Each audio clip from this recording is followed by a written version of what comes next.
എനിക്ക് കിട്ടുന്ന പൈസ ഞാൻ എന്തിന് ചെലവഴിക്കുന്നു? സുബ്ഹാനല്ലാഹ്. എത്ര യതീമക്കൾക്ക് സുബ്ഹാനല്ലാഹ്. അതെല്ലാം പടച്ച റബ്ബിന്റെ മുന്നിലാണ്. 2 കോടി രൂപയുടെ വീടാണ് ഓരോരുത്തർക്ക് നമ്മൾ ഏറ്റെടുത്തിട്ടുള്ളത്. എന്റെ കൂടെ പറപ്പീങ്ങളെ തന്നത് 50ഉം 100ഉം 500ഉം 1000ഉം തന്നാ തികയൂല. സുബ്ഹാനല്ലാഹ്. അതുകൊണ്ട് പറയുന്നവർക്ക് പറയാം, സുബ്ഹാനല്ലാഹ്. എഴുതുന്നവൻക്ക് എഴുതാ. എത്ര നീ എഴുതിയാലും ലക്ഷക്കണക്കിന് എന്റെ കൂടെ പറപ്പീങ്ങൾ എനിക്കുണ്ട്. ഒരാള് പോലും നിന്റെ വലയിൽ പെടൂല. ഒരാള് പോലും എന്റെ പരയിൽ പെടൂല. എന്തേ? അല്ലാഹു ബർക്കത്ത് ചെയ്യട്ടെ.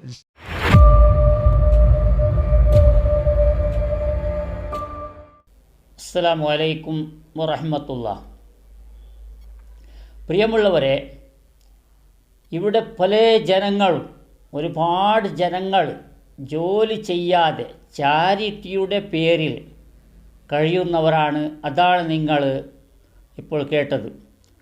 രാവിലെ മുതൽ വൈകുന്നേരം വരെ ഇവർ ചിന്തിക്കുന്നത് ആരെയാണ്, ഏത് രീതിയിലാണ് പിഴിയുന്നത് എന്നാണ്. ജനങ്ങളെ ഇതുപോലെ വസ്ത്രത്തെ പിഴിഞ്ഞതുപോലെ പിഴിഞ്ഞ് നശിപ്പിക്കുന്നു. ഇതുപോലെയുള്ള ആൾക്കാർ പിഴിയാൻ തുടങ്ങിയാൽ പിന്നെ അവർ അവിടത്തേക്ക് തന്നെ പോയിക്കൊണ്ടിരിക്കും. കാരണം അവരുടെ എന്തോ ഒരു തന്ത്രമാണ്. പിന്നെ അവരെ വിട്ടു നിൽക്കാൻ കഴിയില്ല. പിന്നെ ഓരോ രോഗങ്ങളും അവർക്കും തുടങ്ങും. ആ രോഗത്തിൻ്റെ പേരിൽ അവിടെ പോകും. അതാണ് ചാത്തൻ സേവ. ഇവർ ചെയ്യുന്നത് ചാത്തൻ സേവയാണ് സഹോദരന്മാരെ. എത്ര എതിർപ്പുകൾ വന്നാലും ഇവർ പിടിച്ചു നിൽക്കുന്നു. ഇവരെ ചേർത്ത് പിടിച്ചവർ പിന്നെ അനങ്ങുന്നുമില്ല. അതാണ് അദ്ദേഹം പറഞ്ഞത്, ആരെന്ത് എഴുതിയാലും ആരെന്ത് പറഞ്ഞാലും എൻ്റെ അടുക്കൽ വരുന്ന എൻ്റെ കുടുംബം എന്നെ ചേർത്ത് പിടിക്കുമെന്നാണ് അദ്ദേഹം പറഞ്ഞതിൻ്റെ അർത്ഥം. മനസ്സിലാക്കണം, ഇത് ഇദ്ദേഹത്തിൻ്റെ നന്മയല്ല. ഇദ്ദേഹം ജോലി ചെയ്യാതെ ജീവിക്കാൻ വേണ്ടി, ആഡംബര ജീവിതത്തിന് വേണ്ടി ഒരു ചാരിറ്റിയുടെ പേരിൽ തുടങ്ങിയ ഒരു കാര്യമാണ്. ഇത് തുടങ്ങി ഒരുപാട് പണം സമ്പാദിച്ചു എന്നല്ലാതെ ജനങ്ങൾക്ക് ഒരു പ്രയോജനവുമില്ല. പിന്നെ ഇദ്ദേഹം ചാരിറ്റി ചെയ്തിട്ടുണ്ടെങ്കിൽ ഒരു 10% മാത്രമാണ് ചെയ്തിട്ടുള്ളത്. എത്രയാണോ അദ്ദേഹം കൊടുത്തിട്ടുള്ളത് അതിൻ്റെ 10 ഇരട്ടി അവിടെ സമ്പാദിച്ചു എന്നാണ് മനസ്സിലാകുന്നത്. ഇതുപോലെ ഇദ്ദേഹം മാത്രമല്ല, ഒരുപാട് ആൾക്കാരെ നിങ്ങൾ രാവിലെ അണിഞ്ഞ് ഒരുങ്ങി നിങ്ങൾ ഓൺലൈനിൽ വരുന്ന ഒരുപാട് ആൾക്കാരുണ്ട്. അവരെല്ലാം ജനങ്ങളെ പിഴിയുകയാണ്. പിഴിയാൻ വേണ്ടി മാത്രമാണ്.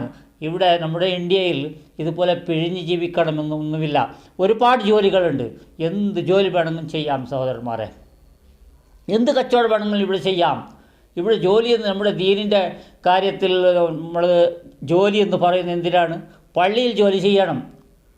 ദീനി പഠിച്ച് അവർ വിദ്യാഭ്യാസം അത് ഡിഗ്രി എടുത്ത് അതിൻ്റെ ശേഷം ഖുത്ബ ഓതുകയോ മദ്രസ പഠിപ്പിക്കുകയോ അതല്ലെങ്കിൽ ദർസ് എടുക്കുകയോ ഇതുപോലെയുള്ള കാര്യങ്ങൾ മാത്രമാണ് ഇവർക്ക് ചെയ്യാൻ അവകാശമുള്ളൂ.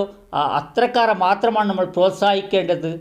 അതല്ലാതെ ഇതുപോലെ സ്വന്തത്തിന് വേണ്ടി സ്വന്തം വീട്ടിലിരുന്ന് ചെയ്യുന്ന എല്ലാ ഓൺലൈൻ കാര്യങ്ങളിലും അതുപോലെ മജ്‌ലിസുകളിലേക്കും പോകണമെന്നില്ല, പോകേണ്ട ആവശ്യമില്ല. എല്ലാവർക്കും ജോലിയുണ്ട്. പിന്നെ ആരാണ് പോകുന്നത്? കൂടുതൽ സ്ത്രീകളാണ് പോകുന്നത്. ഈ പുരുഷന്മാർ നയിച്ചു കൊടുത്ത പണത്തെ അവിടെ കൊണ്ടുപോയി അവർക്ക് വാരി കോരി കൊടുക്കുന്നതാണ്. അവരുടെ നല്ല രാഗത്തോടുള്ള മധുരമുള്ള വാക്കുകൾക്ക് വീഴുകയാണ് ഈ സ്ത്രീകൾ. ആ സ്ത്രീകളെയാണ് പുരുഷന്മാർ വരച്ചവരയിൽ നിർത്തേണ്ടത്. പുറത്തു പോകാൻ പാടില്ല എന്ന് പറയുന്ന വാദക്കാരനല്ല. എങ്കിലും ഇത്തരക്കാരുടെ അടുക്കൽ പോയാൽ ഒരുപാട് അബദ്ധങ്ങൾ സംഭവിക്കുന്നു. കൂടാതെ ഇവർ ജോലി ചെയ്യാതെ ജീവിക്കുന്നു. ഇവർക്ക് നല്ല രീതിയിലുള്ള ഒരു ജീവിതമാണ്. പാവപ്പെട്ടവർ, കടത്തിലുള്ളവർ കടത്തിൽ തന്നെയാണുള്ളത്. കടത്തിന് വേണ്ടി ദുആ ചെയ്യാൻ പറയുന്നവർ ഇവരുടെ കമൻറ്റിൽ തന്നെ, ഇവരുടെ വീഡിയോയിൽ താഴെ വരുന്ന കമൻറ്റിൽ തന്നെ എനിക്ക് 5 ലക്ഷം 50 ലക്ഷം 25 ലക്ഷം കടമുണ്ടെന്നാണ് പറയുന്നത്. ജോലി ഇല്ല എന്നാണ് പറയുന്നത്. അസുഖമാണെന്ന് പറയുന്നത്. പിന്നെ എവിടെയാണ് ശരിയായിട്ടുള്ളത്? എന്താണ് ഇവരുടെ വിശ്വാസം? അള്ളാഹുവിലേക്ക് അടുക്കാൻ ഇവർക്ക് അള്ളാഹുവിലേക്ക് അടുക്കാൻ ഇവർക്ക് വിശ്വാസമില്ല. ആ വിശ്വാസത്തെ ഇവരെ പോലെയുള്ള കന്നാലികൾ ആ വിശ്വാസത്തിലേക്ക് എത്തിക്കുന്നില്ല. എത്തിച്ചാൽ അള്ളാഹുവിലേക്ക് മാത്രം ഇവർ മടങ്ങിയാൽ ഇവരുടെ കച്ചവടം പൂട്ടിപ്പോകും. അതുകൊണ്ടാണ് ബഹുമാനമുള്ളവരെ, ഇദ്ദേഹം മൗലിദ് പാരായണം ചെയ്യാൻ വേണ്ടി, മൗലിദ് ഓതാൻ വേണ്ടി തുടങ്ങുന്നതിന് മുമ്പ് ഒരു ഗാനം, ഒരു പാട്ടാണ് അദ്ദേഹം പാടുന്നത്. ആ പാട്ടിൻ്റെ ഒരു കോലം നിങ്ങൾ കാണുക, കേൾക്കുക.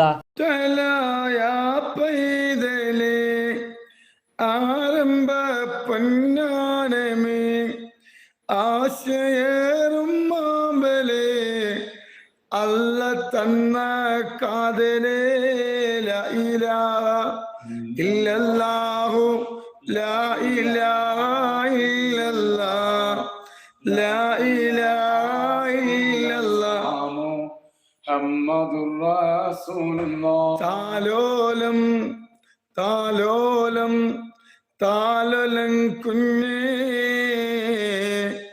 താലോലം കേട്ടിട്ടിനി ഉറങ്ങണം മോനെ. ധീരന മലിയാരുടെ വീരകഥകൾ കേൾക്കണം.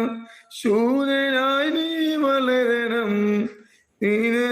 പൊന്നാരമേ ലാ ഇലാഹ ഇല്ലല്ലാഹു ലാ ഇലാഹ ഇല്ലല്ലാഹ് ലാ ഇലാഹ ഇല്ലല്ലാഹ് മുഹമ്മദുർ റസൂലുള്ളാഹ്. മുത്തലി മഹ്മൂദരെ മദ്ഹ് പാട്ട് പാടിടാം. പാട്ട് കേട്ട് ഉറങ്ങണം. പൈതലേ ലാ ഇലാഹ ഇല്ലല്ലാഹു ലാ ഇലാഹ ഇല്ലല്ലാഹ് ലാ ഇലാഹ ഇല്ലല്ലാഹ് മുഹമ്മദുർ റസൂലുള്ളാഹ്. അല്ലാഹുവേ നീ കബൂലാക്കണേ അല്ലാഹ്. നിന്റെ റഹ്മത്തിന്റെ മാലാഖമാരെ പറന്നിറങ്ങുന്ന സദസ്സാക്കണേ അല്ലാഹ്. കേട്ടല്ലോ സഹോദരന്മാരെ, ഉമ്മപ്പെങ്ങന്മാർ നല്ലപോലെ ചിന്തിക്കണം. ഇവർക്ക് ദുന്യവിയായ ഒരു ചിന്തയുമില്ല, ദുന്യവിയായ ചിന്തയില്ല, പരിസര ബോധവുമില്ല, ആഖിറത്തിന്റെ കാര്യം തീരെയില്ല. ഇവരെ കൊണ്ടാടുന്നവർ ഒരുപാട് ആൾക്കാർ വേണമെന്നുള്ള എല്ലാ ചുറ്റുവട്ടം, എല്ലാ രീതിയിലുള്ള നിയന്ത്രണം ഇവർ ചെയ്യുന്നു. ഏതെല്ലാ രീതിയിൽ ഇവർ ചെയ്യുന്നു. ഏത് കുറ്റത്തിൽപ്പെട്ടാലും അവർക്ക് ലക്ഷങ്ങൾ ഇവർ കൊടുക്കാനും തയ്യാറാണ്, അതിനെ ഒതുക്കാനും തയ്യാറാണ്. ലക്ഷങ്ങൾ കൊടുക്കുമ്പോൾ അവർ ഒതുങ്ങും. ഏതെല്ലാം പീഡന കേസിലും ഏതെല്ലാം കാര്യത്തിൽ ഇവർ പെട്ടാലും അതിൽ നിന്ന് ഊരി വരുന്നു. നിങ്ങളുടെ കാശ് കൊണ്ടാണ്, നിങ്ങളുടെ കാശ് കൊണ്ടാണ് എന്ന് നിങ്ങൾ ചിന്തിക്കണം. നയാ പൈസ പോലും ജോലിയെടുക്കാത്ത ഇത്തര കന്നാലികൾ എവിടെ നിന്നാണ് ഇവർ നയിക്കുന്നത്? കന്നാലികൾ പോലും, നാൽക്കാലികൾ പോലും അവർ ജീവിക്കുന്നു മേഞ്ഞും കൊണ്ട്. ആരും പിഴിയുന്നില്ല, ആർക്കും ബുദ്ധിമുട്ട് ചെയ്യുന്നില്ല. 10% വളർത്തുന്നവന് അതിന് ഫുഡ് കൊടുക്കുന്നു. 90%, 90% അത് പുറത്തുപോയി മേഞ്ഞ് ഉണ്ടാക്കുന്നു.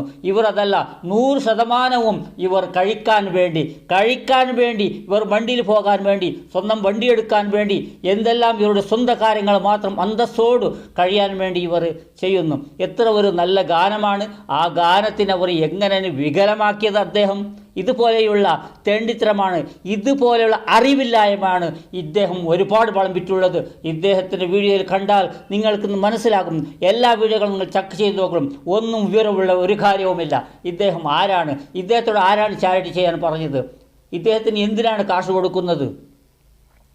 ഇതുപോലെ ഒരുപാട് കന്നാലികളുണ്ട്. സ്വന്തം വീട്ടിലിരുന്ന് കാശ് പിഴിയുന്നവർ എല്ലാവരും കന്നാലികളാണ്. കന്നാലിയേക്കാൾ നീചമാണ്. കന്നാലികളെ നമ്മൾ പറയാൻ പാടില്ല. കന്നാലികൾ എന്ന് പറഞ്ഞാൽ 10% യജമാനം കൊടുത്താൽ 90% സ്വന്തം ഉണ്ടാക്കി കഴിക്കുന്നു. അതാണ് കാണേണ്ടത്. അതിനേക്കാൾ നീചമാണ് ഇവർ. ഇവർ സ്വന്തം വീട്ടിൻ്റെ ഉള്ളിൽ ഓൺലൈൻ ചെയ്ത് ജീവിക്കുന്നുണ്ടല്ലോ. കമ്പനിയുടെ കാശും അതുപോലെ നിങ്ങൾ ഇട്ട് കൊടുക്കുന്ന യൂട്യൂബിൽ ഇട്ട് കൊടുക്കുന്നതായിരിക്കുന്ന ഫോൺ പേ, അത് എല്ലാ പേകളും അവർ ഉപയോഗിക്കുന്നു. നിങ്ങളുടെ കഷ്ടങ്ങൾ അതുപോലെ ബാക്കിയാണ്. ഒരു കഷ്ടങ്ങളും ഒരു ബുദ്ധിമുട്ടുകളും നീങ്ങുന്നില്ല സഹോദരന്മാരെ. നീങ്ങുന്നുണ്ടെങ്കിൽ ഇത്രയും കമൻറ്റുകൾ വരുമോ? ആ കമൻറ്റുകൾ ഞാൻ കാണിക്കാൻ ഇഷ്ടപ്പെടുന്നത് നിങ്ങൾ തന്നെ അവരുടെ ഓരോ ഓൺലൈൻ മജ്‌ലിസുകൾ ഏതെല്ലാം ഉണ്ടോ അതിൻ്റെ താഴെ വരുന്ന കമൻറ്റുകൾ നിങ്ങൾ ചെക്ക് ചെയ്ത് നോക്കൂ. ഞാൻ പറഞ്ഞത് കള്ളമാണെങ്കിൽ എത്ര ആയിരിക്കുന്ന കഷ്ടങ്ങളും എത്ര കടങ്ങളുമാണ് അവിടെ എഴുതിയിട്ടുള്ളത്. എത്ര ആൾക്കാർ കുട്ടികളില്ലാത്തത്? എല്ലാം അള്ളാഹുവിനോട് ചോദിച്ചാൽ കിട്ടുന്നെങ്കിൽ കിട്ടും, കിട്ടില്ലെങ്കിൽ നീ പ്രാർത്ഥിച്ചതിന് ഫലം കിട്ടുമെന്ന് നീ വിശ്വസിക്കണം. നീ പ്രാർത്ഥിച്ചതിന് നിനക്ക് ഫലം കിട്ടും. നിനക്ക് ദുനിയാവ് ശാശ്വതമല്ല, നിനക്കോ എനിക്കോ ആർക്കും ഈ ദുനിയാവ് ശാശ്വതമല്ല. ദുനിയാവിയായ കാര്യത്തിൽ നമ്മൾ ഒരുപാട് ചിന്തിക്കേണ്ട ആവശ്യമില്ല. എന്താണ് നമുക്ക് കിട്ടേണ്ടത്, എന്താണ് അള്ളാഹു നമുക്ക് തരാൻ ഉദ്ദേശിച്ചത്, അത് തന്നേ തീരൂ. നീ അള്ളാഹുവിന് പോലും ശുക്ർ ചെയ്തില്ലെങ്കിലും അവൻ ദുനിയാവിയായ കാര്യം ചെയ്യുമെന്നാണ് വിശ്വസിക്കേണ്ടത്. പിന്നെ അള്ളാഹുവിനോട് നീ വിശ്വസിക്കേണ്ടതും അള്ളാഹുവിലേക്ക് നീ അടുക്കേണ്ടതും അള്ളാഹുവിന് ഇബാദത്ത് എടുക്കേണ്ടതും പരലോകത്തിന് വേണ്ടിയാണ്. ഈ ദുനിയാവിയായ കാര്യത്തിന് വേണ്ടി നീ ഒന്നും ചെയ്യേണ്ട. ഇവിടെ ജാമിദയെ പോലെയുള്ള ഒരുപാട് ആൾക്കാർ ജീവിക്കുന്നില്ലേ? അള്ളാഹുവിനെ തന്നെ കുറ്റം പറയുന്നു. ഓരോ സന്ദർഭത്തിൽ ദീനിനെ കുറ്റം പറയും, അതല്ലെങ്കിൽ മുസ്ലിമീങ്ങളെ കുറ്റം പറയും, അതല്ലെങ്കിൽ അള്ളാഹുവിനെ കുറ്റം പറയും, അല്ലെങ്കിൽ മുഹമ്മദ് മുസ്തഫ സല്ലല്ലാഹു അലൈഹി വസല്ലം തങ്ങളെ കുറ്റം പറയും. ഇത്ര യുക്തിവാദികൾ. അതുകൊണ്ട് അവർ പോലും ജീവിക്കുന്നുണ്ട് എന്ന് നീ പഠിച്ചോളൂ. ദുനിയാവിയായ കാര്യത്തിൽ ആരെയും അല്ലാഹു തആല ബുദ്ധിമുട്ടിക്കുകയില്ല. ആഖിറത്തിലാണ് അവർക്ക് ചോദ്യമുള്ളതും അതിൻ്റെ പ്രതിഫലവും. ഇൻഷാ അല്ലാഹ് ചിന്തിച്ച് പ്രവർത്തിക്കാൻ അല്ലാഹു തആല തൗഫീഖ് നൽകട്ടെ. ഇൻഷാ അല്ലാഹ്. അസ്സലാമു അലൈക്കും വറഹ്മത്തുള്ളാഹി.